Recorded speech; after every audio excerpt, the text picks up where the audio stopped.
This goes back 3 years when my mom and her girlfriend got engaged. My mom put in so much time and energy into organizing this wedding and was so excited. She sent out invites to all our family members for months in advance, and almost everyone confirmed they would be going. Barely a week before the wedding, she received several messages from aunts and uncles who said they won't be going because they had other commitments, despite confirming they'd be there months prior. One of my aunts, my grandma's sister, confronted my mom and said many weren't going because they still didn't agree with the fact that she was marrying a woman, including herself, because it went against her Christian views. Meanwhile, my hardcore Christian grandma was more than happy to walk my mom down the aisle. This upset my mom, but she tried not to let it ruin her wedding. I, however, was furious. Only my grandma, my mom's sister, a few cousins, and another aunt attended the wedding, while my stepmom's entire family came. What really pissed me off was that 2 weeks later, my cousin who lives in a totally different state celebrated her sweet 16, and everyone who made excuses about not going to my mom's wedding made the journey all the way over there and posted pictures all over Facebook. It really broke my mom's heart and just felt like salt in the wound. I swore then that when I got married, everyone who did not show up to my mom's wedding would not be invited to mine. Fast forward to now, me and my girlfriend of 2 years got married first week of March, and I kept my word. The only ones we invited to our wedding was the family that did go to my mom's, and one other aunt who did have a good reason for not being there at the time because she was recovering from surgery. I wanted to clarify that I am in fact a guy. We even invited my stepmom's family too. Obviously my other family members found out and expressed their hurt over not being invited. I called them all out and said if they had a problem with my mom for being who she is, then they had a problem with me, and I wouldn't let toxic people be a part of a special day for me and my wife. My wife stood behind my decision, as did my mom. That still doesn't seem to stop them from thinking it was a move and are turning it into a whole family drama because they think it was unfair to punish them for simply believing in something different. Wow, thank you so much for all the love and support, everyone. I own a small condo in Orlando. I bought it while working for the Mouse, and my friend Ben lived there with me. Ben's a cook and is rarely home. He has a large room that is accessible from outside and attached bathroom that locks to the rest of the house. Well, I got a different job, got engaged to my partner, and moved a few hours away. We kept the condo as a place to stay when we visit the parks. And we agreed with Ben that he could continue living there as long as he paid all the utilities and maintained the place. Our friends use it too. They pay a bit for utilities, are told don't bother Ben, and clean before they leave. Between everyone who uses it, we've gotten stuff donated, so it's now a fully stocked vacation home. My immediate family and I have a bad history, but we mended. They've used the condo 3/4x a year. On Monday, Ben got woken up at 2 a.m. by hammering on the main door. My aunt and uncle, their kids, and their grandkids were all there waiting to be let in. I haven't spoken to these people in years after they decided I was the devil's spawn for being gay. They demanded that the caretaker give them the keys. Ben called me. I told him to give them my number, then shut and lock the door and not let them in. My aunt was insistent that my condo was actually owned by my family. It was the family vacation home, and it was against the law to not let them in.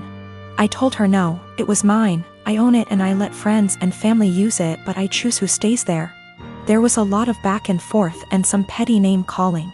She said they were here for a week, where were they supposed to go, and I said I don't care.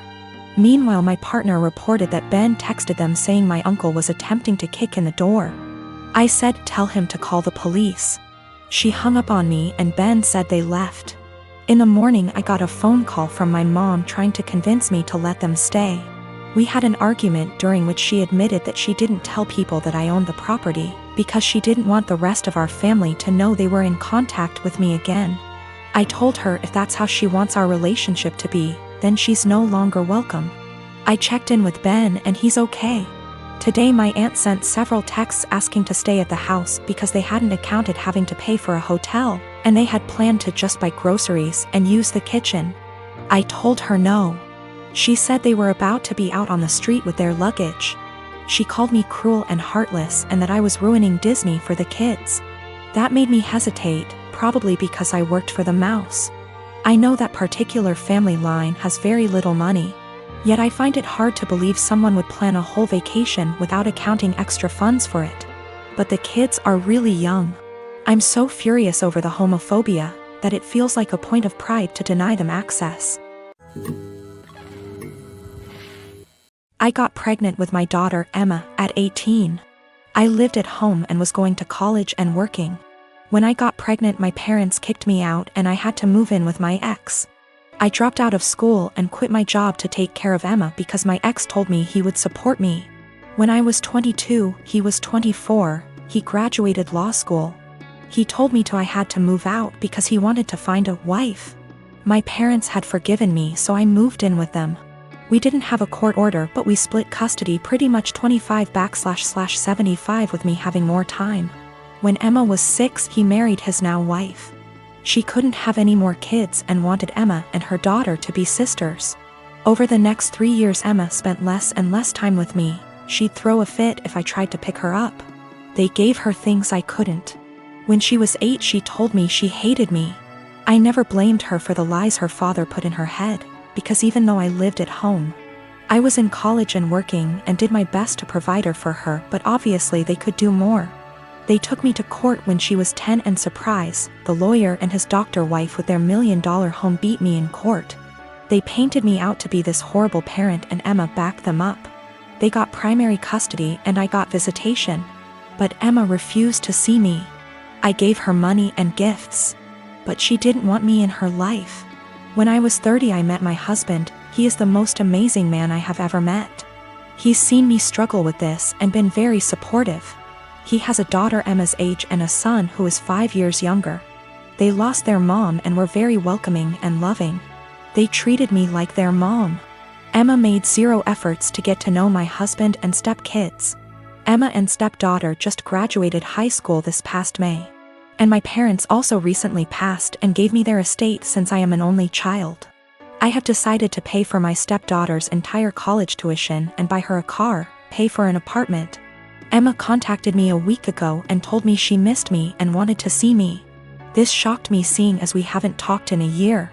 We met up and she told me she heard my parents died and asked if she could have some money to pay for college. I was shocked and said, "Well, what about your dad and his wife?" She said, "My mom and dad want me to pay for this on my own to teach me responsibility, and I believe I am entitled to money. Seeing as you ruined my life," I was very hurt and told her, after years of ignoring me and telling me, "I am not your mother, you demand money from me. I am not your wallet. My husband is telling me what I did was right, but my ex is telling me I'm a piece of shit and I owe this to her." My stepdaughter feels bad and offered her college money because my daughter and her friends have been harassing her. I said, "Absolutely not, that is your money." Me, nurse. Working 50-ish hours a week in pediatric ICU. Cry at least once a week because that is hard. My salary pays our bills. All of them. Husband has a degree but isn't looking for a job. Works 2 days a week at the grocery store. Spends most of his time playing.